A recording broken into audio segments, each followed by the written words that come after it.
Muy buenas tardes, estimado profesor. Mi nombre es David Goldsmith, alumno de la carrera en Administración Pública de la Universidad UNIAC. Y este es mi video examen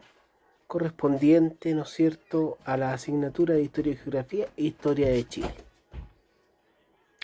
En relación a la pregunta realizada concerniente al tema del año 1925 en adelante, las transformaciones que ocurrieron a través de la historia, esto netamente se enmarca en el gobierno de Arturo Alessandri, ya en el año 1924. Esto parte cuando se termina el parlamentalismo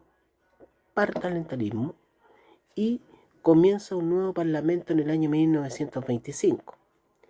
Posteriormente, donde hubieron muchas demandas sociales, ¿no es cierto?, producto a lo que se vivía en ese momento, que eran crisis netamente tal sociales, mucha demanda social, que había mucha desigualdad. Y ¿dónde parte esto? Donde Arturo Alessandri empieza a impulsar leyes nuevas que beneficiaban, ¿no es cierto?, a un sector mayormente importante de la sociedad, ¿no es cierto?, que en ese tiempo, recordemos que el parlamentarismo, el régimen parlamentario que ejercía en ese momento, era quien tomaba todas las decisiones, ¿no es cierto?, y donde se tomaban no necesariamente era en el Congreso, sino que se tomaban en clubes, ¿no es cierto?, donde se juntaban los sectores de la sociedad netamente tal acomodados, donde veían, ¿no es cierto?, sus propias conveniencias, los conflictos de interés, digámoslo así. Y esto con Alessandri, en su gobierno, se empieza a terminar esto en el año 1925 con una nueva constitución que se quería instaurar en ese momento, donde pasa a ser más presidencialista, ¿no es cierto? ¿Y qué es lo que sucede en esto? Sucede, primeramente, que se provoca un golpe de Estado, ¿no es cierto?, y donde Alessandri sale del poder en el año 1925, y donde también las Fuerzas Armadas, ¿no es cierto?, levanta sus sables, ¿no es cierto?, y donde esto se conoce como algo muy conocido, ruido de sables,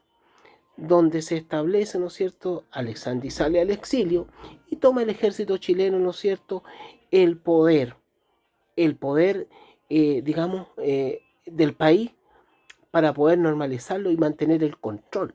de dicha situación. Posteriormente, asume Carlos Ibáñez del Campo, ¿no es cierto?, que a posterior también hace volver a Alessandri, ¿no es cierto?, del exilio político en el cual él se encontró en un momento determinado, para que vuelva hay un trato ahí para que él vuelva a tomar, ¿no es cierto?, el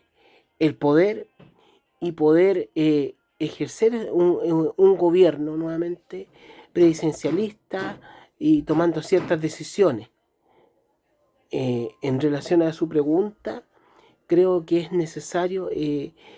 indicar y poder resaltar que fue un papel fundamental la configuración, ¿no es cierto?, que hizo Alessandri, el gobierno de Alessandri, en materias, ¿no es cierto?, que fueron sociales de igualitaria ante las demás personas, sobre todo con una clase media muy demandante, la clase obrera que había sufrido parte de la historia anterior en la masacre que ocurrió,